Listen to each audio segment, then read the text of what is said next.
السلام علیکم ورحمۃ اللہ وبرکاتہ۔ وعلیکم السلام ورحمۃ اللہ۔ مولانا کچھ سوالات ہیں جو کہ آخری عشرے سے اور اعتکاف سے اور جو رمضان کے آخری عشرے سے جڑے ہوئے ہیں،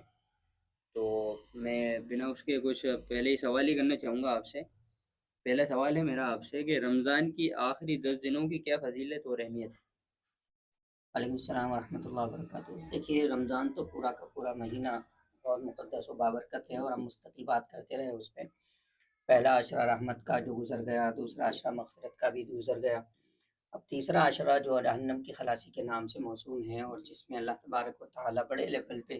جہنم سے خلاصی لوگوں کی عطا فرماتے ہیں اور جہنم سے نجات عطا فرماتے ہیں، جس میں اور ظاہر سی بات ہے اس کی اہمیت اس وجہ سے اور بڑھی ہوئی ہے کہ اس میں لیلۃ القدر کی تلاش کا معاملہ ہے۔ پھر اللہ تبارک و تعالیٰ نے لیلۃ القدر میں قرآن نازل فرمایا، انا انزلناہ فی لیلۃ القدر وما ادراک ما لیلۃ القدر۔ پھر لیلۃ القدر کی تلاش انہی ایام میں ہمیں کرنی ہے۔ پھر اعتکاف کا بھی اس میں اہتمام ہے۔ تو بہت سارے اور فضائل بہت سارے جڑے ہوئے ہیں ان خاص ایام سے، اور ویسے تو پورا مہینہ جیسا ہم بات کر رہے ہیں کہ پورا مہینہ تو مقدس و بابرکت ہے ہی، ہر رات اور ہر دن اور ہر لمحہ اس کا اہمیت کا حامل ہے۔ خاص کر اب یہ عشرہ ہمارے پاس بچا ہوا ہے، تو اس کی جتنی زیادہ ہم قدر کر لیں اور جتنی زیادہ اہمیت اور توجہ اس کی طرف کر لیں گے ہم، اللہ تبارک و تعالیٰ کی طرف سے امید ہے کہ اللہ تبارک و تعالیٰ ہمیں جہنم سے خلاصی، ہے نا، اللہم اعتق رقابنا من النار، اللہم اجرنا من النار، اللہم انک عفو تحب العفو فاعف عنا یا کریم، یہ تمام دعاؤں کا اہتمام اور اس کے علاوہ تمام تر چیزوں کا ہم کریں گے اہتمام، انشاءاللہ اللہ تعالیٰ سے قوی امید ہے کہ اللہ تعالیٰ ہم سب کی مغفرت فرمائے گا۔ انشاءاللہ۔ دوسرا سوال ہے میرا آپ سے کہ لیلۃ القدر کیا ہے اور اسے رمضان کے آخری 10 دنوں میں کیوں تلاش کیا جاتا ہے؟ دیکھیے، رمضان کے آخری 10 دنوں میں لیلۃ القدر کو تلاش کرنے کے لیے کہا گیا ہے، باضابطہ احادیث موجود ہیں جہاں کہا گیا کہ آخری 10 دنوں کے جو طاق راتیں ہیں ان میں تلاش کیا جائے۔ اب وہ 21، 23، 25 اور 27 اور 29 بھی ہو سکتی ہیں، جی اگر 30 آئے تو پھر وہ اس کا بدل بھی جائے گا۔ جی بہرحال خلاصہ یہ ہے کہ 20 رمضان سے لے کر کے جی اور جتنے بھی رمضان ہوں، جی یہ آخری عشرہ تو آدمی یہ کوشش کرے کہ ہر رات وہ تلاش کرے، جی پتہ نہیں کون سی رات ہو۔ جی اب یہ کچھ متعین بھی کی گئی ہیں راتیں، جی لیکن اس سے بہتر یہ ہے کہ ہم سب سے اول درجہ یہ ہے کہ ہم کوشش کریں کہ 20 کے بعد والی جو بھی راتیں ہیں ان میں جی اگر پورا نہیں جگ سکتے تو کم از کم کچھ حصہ، جیسے شروع کی رات کا کچھ حصہ آپ نے جگ لیا، بیچ میں کچھ آرام کر لیا، تیسرے پہر پھر اٹھ گئے آپ تہجد سے پہلے، اس وقت کچھ ایسا۔ تو مجھے امید ہے اللہ کی ذات سے کہ اللہ تبارک و تعالیٰ لیلۃ القدر کی جو فضیلت اور برکتیں ہیں اور جو اس سے ملنے والی ہمیں برکات ہیں وہ انشاءاللہ ضرور اللہ تعالیٰ عطا فرمائے گا، اور انشاءاللہ لیلۃ القدر کی تلاش میں ہم کامیاب ہوں گے۔ ایک سوال اور ہے میرا آپ سے کہ حضرت محمد صلی اللہ علیہ وسلم رمضان کے آخری 10 دنوں میں عبادت میں کیا خاص اہتمام فرماتے تھے؟ دیکھیے، اللہ کے رسول صلی اللہ علیہ وسلم عبادات کا بہت زیادہ اہتمام فرماتے تھے، اور اپنے گھر والوں کو بھی تلقین کیا کرتے تھے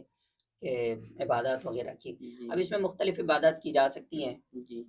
جیسے قرآن تو خاص کر جی قرآن ہے، نوافل ہیں، جی اس کے علاوہ اور بھی مختلف عبادات سے ہم اس کو جیسے ذکر اذکار وغیرہ سے بھی آپ کر سکتے ہیں۔ اس کے علاوہ صدقات و خیرات وغیرہ ان ایام میں ہم بڑھا دیں، ویسے تو پورے رمضان میں ہی ہمیں کرنا ہے، لیکن ان ایام میں اور بڑھا دیں، ہے نا۔ اللہ کے رسول صلی اللہ علیہ وسلم رمضان کے مہینے میں بہت زیادہ سخاوت کیا کرتے تھے، اور اس عشرے میں ہم بڑھا دیں۔ اللہ سے مخلوق سے کنیکٹیویٹی ہم کیسے بڑھا سکتے ہیں، صدقات وغیرہ جو ہے کہ جو مخلوق سے جڑے ہوئے اعمال ہیں ان کو زیادہ سے زیادہ کرنے کی کوشش کریں، عبادات کا بھی اہتمام کریں، اور اعتکاف بھی اس سے جڑا ہوا ہے۔ ظاہر سی بات ہے، اعتکاف اگر ہم کر سکتے ہیں اور کرنا چاہیے تو اللہ کے در پہ جا کے ہی پڑ جائیں کہ اللہ میں تو اب تیرے بندے در پہ آ گیا ہوں، تیرے معافی لے کے ہی جاؤں گا، اور تجھ سے معافی کا خواستگار ہوں، بخشش کا خواستگار ہوں، اللہ تعالیٰ بخشش فرما دے۔ تو ظاہر سی بات ہے ان ایام اور ان لیلۃ القدر کی تلاش اور وغیرہ وغیرہ بہت ساری جو چیزیں ہیں، یہ سب کا جب مجموعہ ہوگا تو اللہ تبارک و تعالیٰ کی رحمت، مغفرت اور جہنم سے خلاصی جو ہے انشاءاللہ وہ ہمیں ملے گی نصیب۔ ایک سوال اور ہے مولانا آپ سے میرا کہ مسلمان رمضان کے آخری 10 دنوں میں کو زیادہ سے زیادہ فائدہ مند بنانے کے لیے کون کون سے اعمال کر سکتے ہیں؟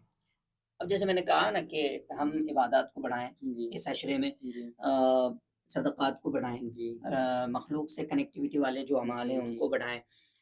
نوافل کا اہتمام زیادہ سے جی زیادہ، فرائض کو تکبیر اولیٰ کے ساتھ، ویسے تو نماز ماشاءاللہ ہم جی رمضان میں ہو ہی جاتی ہے ہم سے پابندی، لیکن اور کوشش کریں جی کہ ان میں اور کس طریقے سے سنن کا اہتمام ہو۔ جی باقی اس کے علاوہ صلاۃ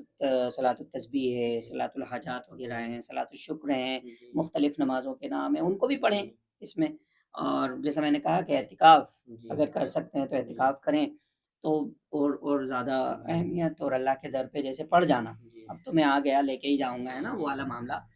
تو ہم اعتکاف کا بھی اہتمام کریں جی اگر ہو سکے تو۔ یہ کچھ عبادات اگر ہم مخصوص طور پہ اس عشرے میں کر لیں، جو بچے ہوئے ایام ہیں ان کو، حالانکہ جنرلی یہ دیکھنے میں آتا ہے کہ لوگ ان ایام میں کچھ اور چیزیں میں مشغول ہو جاتے ہیں، وہ نہیں ہونا چاہیے۔ یہ سب سے زیادہ جیسے ہوتا ہے نا کسی چیز کا ٹاپ لیول، تو یہ ایام جو ہے نا وہ ٹاپ لیول ہے۔ رمضان شروع ہوا ہمارا، پہلا عشرہ، دوسرا عشرہ، تیسرا عشرہ، یہ ایکسٹریم لیول پہ ہم جا رہے ہیں دھیرے دھیرے، ہے نا۔ اللہ سے قربت ہماری بڑھنی چاہیے، ہماری عبادات بڑھنی چاہیے، ہمارے روزوں میں جو اضافہ ہے نا، تقویٰ، اللہیات، ان تمام چیزوں کا اضافہ ہونا چاہیے۔ باقی اور چیزوں میں ہم کمی کریں، بلکہ ان کو پہلے ہی ختم کر لینا چاہیے تھا رمضان سے پہلے، لیکن ایسا ہوتا نہیں ہے۔ بہرحال لوگ ان ایام کو ان چیزوں میں استعمال کر لیتے ہیں، تو we have to avoid them، کہ ہم بازاروں میں نہ گزاریں۔ دیکھنے میں یہ آتا ہے کہ بازاروں میں بھیڑ بڑھ جاتی ہے ان ایام میں، اور ایسا لگتا ہے کہ رمضان تقریباً ختم ہو گیا، اب کچھ اور دن آ گئے ہیں دوسرے، حالانکہ اس کا الٹا ہونا چاہیے کہ ہماری مسجدیں زیادہ سے زیادہ بھر جائیں، ہماری عبادات میں اضافہ ہو جائے، ہمارے روزوں کی جو ہے نا وہ کثرت بڑھ جائے، یعنی کثرت کا مطلب یہ ہے کہ ان میں اور زیادہ تقویٰ الہیات ہم پیدا کرنے کی کوشش کریں، جس کی طرف اللہ تبارک و تعالیٰ نے پہلے ہی آیت میں ہمیں موڑا تھا، لعلکم تتقون، کہ اسپرچوالٹی حاصل کرنی ہے یہاں سے ہم کو۔ تو لہٰذا ان ایام کو، جو بچے ہوئے ایام ہیں، بہتر طریقے سے یوٹیلائز کریں،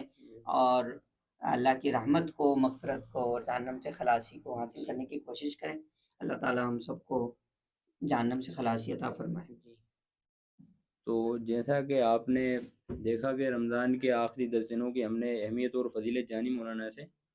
اور اس کو پورے طور پہ تفصیلی طور پر جانا، تو ہمیں چاہیے کہ ہم زیادہ سے زیادہ عبادت کریں آخری 10 دنوں میں، اور خرافات سے بچیں، اور جو فالتو چیزیں ہوتی ہیں ان سے بچنے کی کوشش کریں، اور اپنے وقت کو عبادت میں لگائیں، نہ کہ فضول چیزوں میں۔ تو السلام علیکم ورحمۃ اللہ وبرکاتہ۔ وعلیکم السلام ورحمۃ اللہ وبرکاتہ۔